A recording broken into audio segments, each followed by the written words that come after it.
देवली उनियारे में जीत हुई है राजेंद्र गुर्जर की, किस तरह के देखते हैं? राजस्थान में 7 सीटों में से 5 सीटें भाजपा ने जीती।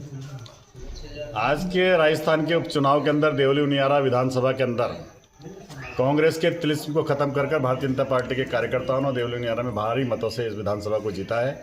और जीत का अंतर भी इतना बड़ा है कि मुझे लगता है कि आज़ादी के बाद सबसे बड़े अंतर से जीतने वाली विधानसभा हुई है, क्योंकि इसमें कार्यकर्ताओं ने प्रत्याशी बनने के बाद राजेंद्र जी गुर्जर को जिस तरह का माइक्रो मैनेजमेंट कर बूथ की तैयारी, पन्ना प्रमुख शक्ति केंद्र तक जाकर, और हमारे प्रभारी मंत्री, हमारे जिले के गौरव, हमारे मंत्री कन्हैयालाल चौधरी साहब, और हमारे इस विधानसभा के प्रभारी लोकसभा के सांसद दामोदर जी अग्रवाल साहब ने जिस तरह के माइक्रो मैनेजमेंट कर कार्यकर्ताओं की हर बूथ पे जिस एकमुखी होकर चुनाव लड़ा है, निश्चित इस सारी जीत का श्रेय मैं कार्यकर्ताओं को देना चाहता हूँ।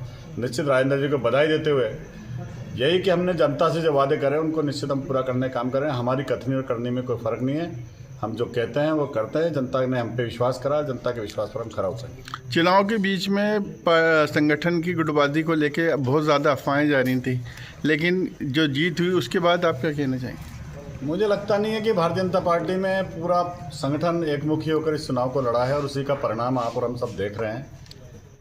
कुछ लोग हो सकते हैं कि उनके पास विषय नहीं होता तो इस तरह की बातें करते हैं। हमें कहीं लगता नहीं कि भारतीय जनता पार्टी का एक एक कार्यकर्ता, चाहे मंडल का कार्यकर्ता हो, चाहे जिले की पूरी टीम हो, उस विधानसभा के अंदर एक एक मंडल के अंदर काम कर रही थी, और एक एक मंडल में जिले की टीम ने जो काम करा है वहाँ परिणाम में परिवर्तित भी हुआ है।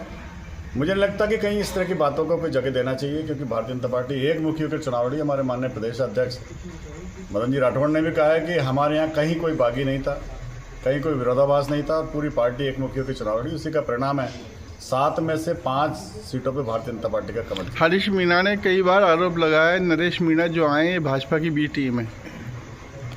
देखिए साहब, वो दोनों कांग्रेस के लोग थे, दोनों एक समाज के लोग थे। अब उनके अंदर की बात का तो मुझे पता नहीं कि क्यों ऐसा वो उसके लिए कहना चाह रहे हैं, लेकिन मैं ये जरूर कह सकता हूँ कि वो अब उनियारा देवली में शायद संभवतः आ भी पाएंगे। आने वाले चुनाव में नरेश मीणा एक चुनौती नहीं होगा? निर्दलीय उम्मीदवार 60,000 वोट लेके आया है।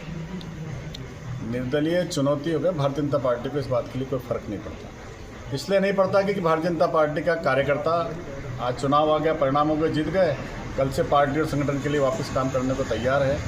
इसलिए हम सामने वालों को देख के कभी हम अपनी तैयारी नहीं करते। हमारा काम 365 दिन इंटू 7 हम लोग हर दिन भारतीय जनता पार्टी के लिए काम करने वाले कार्यकर्ता हैं।